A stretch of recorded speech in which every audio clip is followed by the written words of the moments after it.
We cut to the next day, where the football player, Pressman, geez, how many people's names do we really have to learn for this comic, is being led out of the courthouse.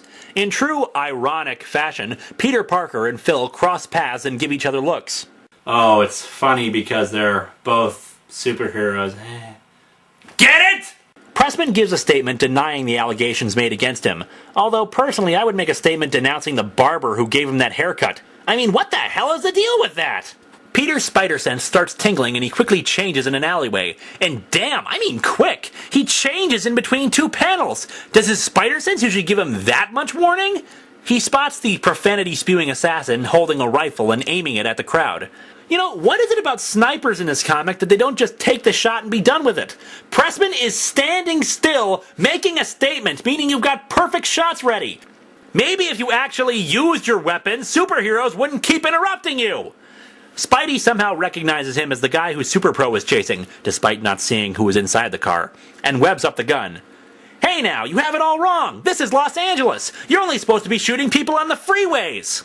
Ha ha ha! Oh, there's that classic Spidey wit, making light of people murdered on freeways. Jackass. The assassin, of course, swears again, prompting Spider-Man to quip, "What a mouth you have! I think I'm gonna wash it out with web!" Oh, come on! Superpro already did that line! Get your own material! The assassin tries to leap over to the next rooftop, and despite Spider-Man having dealt with criminals the world over for years, his web line misses the guy who was only 15 feet away. So the assassin falls off the roof to his death. Phil recognizes the assassin who fell. Now more than ever, Pressman is gonna be linked to Sanzionaire. Why? Now more than ever, Sanzionaire is gonna try to have Pressman killed. Oh my god, he's right! Because, wait, why does he want to kill Pressman? That night, Spider-Man traces the car from earlier to Sanzionaire's mansion. He spots 3 thugs load up a car so they can finish off Pressman. Seems the hired help are going somewhere. Not, I assume, for frozen yogurt, eh? See, because they're assassins and wouldn't be eating frozen yogurt. Laugh, damn it, it's funny! Spider-Man goes into the mansion, apparently the sliding door was left unlocked, to see if he can find anything. Nothing. No sign of any activity. What did you expect, Parker, old boy? Sanzionaire's too smart to leave evidence behind. Here's a thought, Spidey. Why don't you search more than one room before you give up? Oh, and we immediately switch over to the thugs arriving at Pressman's place, meaning that the scene with Spider-Man was what, kids? That's right, entirely pointless. Okay, the thugs unload their weapons. Ready. Lock and load. Clear. Fan out. Keep it tight. Keep it quiet. Oh my god! It's a horde of cliché bots! Superpro is already waiting on the roof of the house and he jumps down. Sorry boys, this time the odds favor the house. Yeah, thanks. This book needed more puns. The name is Superpro! Thrill as I punch people in awkward poses!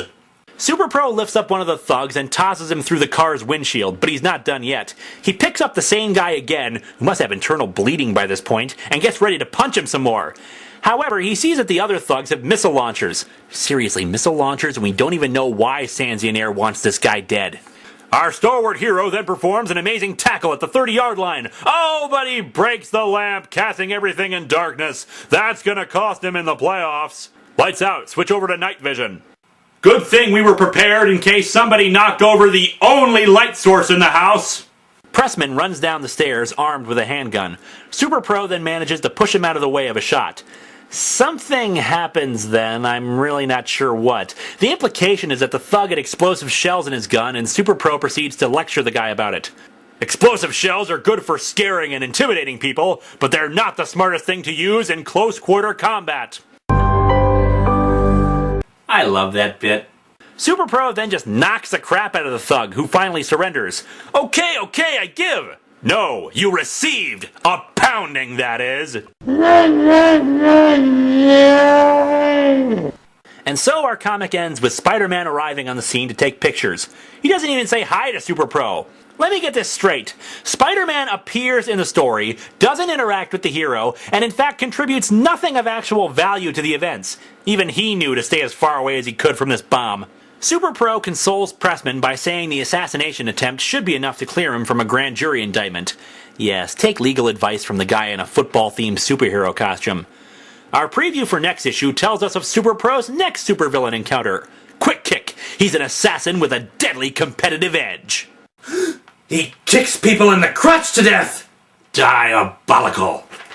This comic sucks. Even forgiving the absurdly stupid premise, there are plot holes you could drive a semi through, and Spider-Man's presence does nothing to lift him out of this. He should make a deal with Mephisto to make this thing never have happened.